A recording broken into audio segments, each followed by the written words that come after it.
Alright, trading recap for the 29th September. First thing I traded was Dollar Tree. Um, Screwed around over on this level here. It's, and I took it as a 1 minute 3-bar play. Right here, above this. I stopped myself out. I stopped myself out early when I saw that they sucked in the longs and it was screwing around here, and I should have just got out, because then it got a little bit below my entry point and I'm like, oh well, I've been getting out too early, too soon, and I was kind of I guess arguing with myself on. Anyway, then I took a full stop out. And once they did the clear out, I got in again, like full size. So I guess technically double size, whatever. Just above 1R for this line here, which is a moving average right here, is a 50-day. So this moving average coming down here. Of course it screwed around there, and then I was feeling good about it. It can typically do 2x its ATR. Here's its ATR, here's 2x. It perfectly did it. And then I took a partial. I don't know why I took this partial, to be honest. I really shouldn't have. I took this one because it was looking toppy. It looked like it made a top, came down, double topped, and might be headed down again. So I took that one. This partial I should not have taken, even though it was a 3R partial. That's why I took it, and I think it was small, but still I shouldn't have, because there was no reason for it to stop going. And I took these because it was going super quick, and I thought it would be a wick, and this happened in seconds, and I thought it was just going to get up here to 97.50, and that was it, even though I was looking for this 99 level, which is the volume node right here.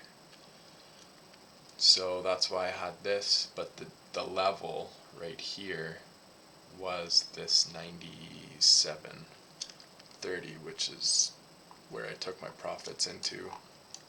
And this is where mentally it was like, okay, well, the move is done.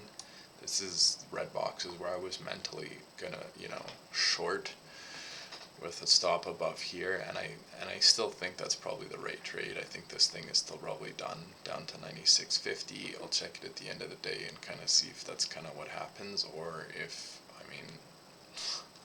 I don't know. I think the move is done. It's obviously distributing right now. Lucid. Okay, so Lucid again. Positive catalyst. Had a ton of pre-market volume on it. Daily isn't that hot. Put in a little bit of a lower low. Tiny bit right here. This distance.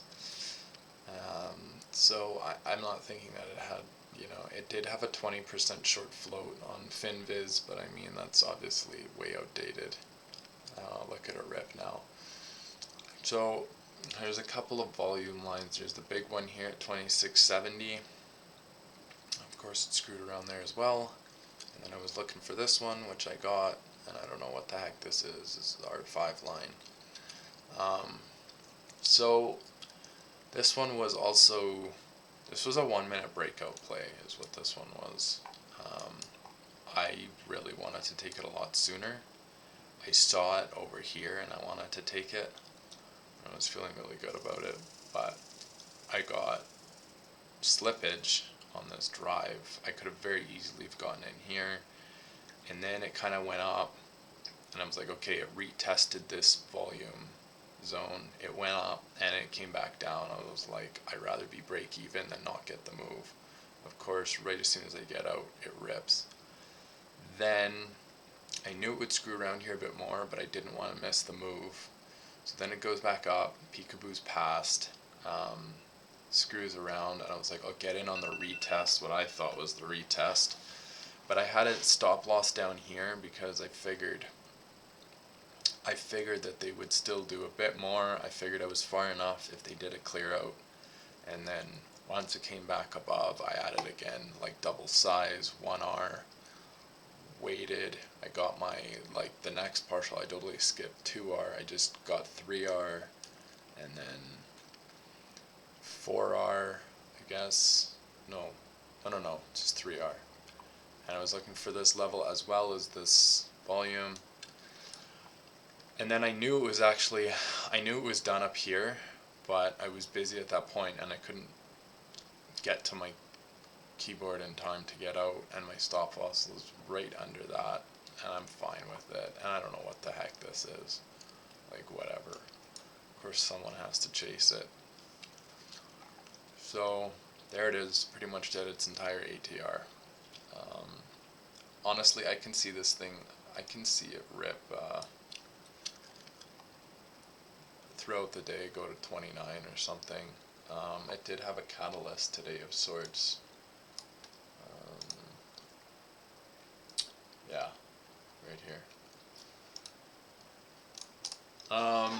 What else did I have? I had GPS on my list.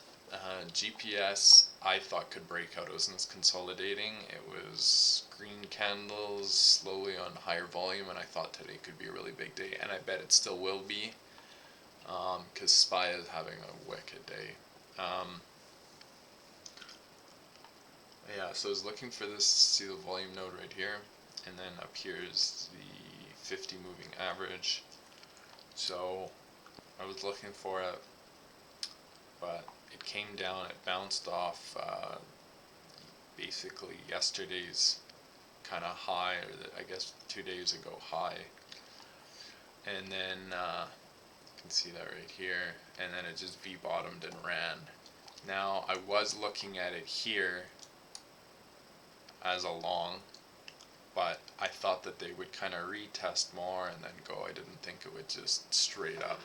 Here's a volume anomaly right here. Yeah, well, anyway, there's ATR. I would be really surprised if it does not go up to 2650 today. Really surprised. I think it will at some point, but didn't trade it because I couldn't get an entry. Honestly, the volume isn't great either, only 3 million shares, and we're 45 minutes into the day. This thing gapped under support, the 1670 level. It opened way down here. It wasn't down that much, so I was looking for it actually lower, but I knew it could go either way. It could gap fill, and then here it is. This red box was where I was like mentally short. I'm like, here's the pop, it'll be a double top and it'll come back down while they're ruining anyone that thought it was a short. Yeah, I don't know how far this thing's gonna run. EQT, public offering, I really didn't want to trade it, and I traded nastily anyway. It was just because they sucked in longs of here and gapped down quite a bit, but it's just probably going to be a range day. MU had earnings, opened under support, but it was only down 3%, so it had a really good chance of either going a lot lower, which was really difficult for it considering support was down here at 69, or just closing the gap, and I knew it would do either one. I wasn't sure which one though. So there it is, gap fill, done. And then this was some stupid low float I didn't trade. So that's my day. SPY doing things. This was a pretty funny candle to watch. Yeah, tick was pretty crazy as well.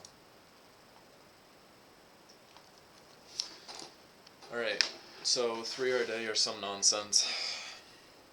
It's going alright. As long as I don't blow up the rest of the week, I should be on par to kind of get back to all-time-ish highs on my P&L.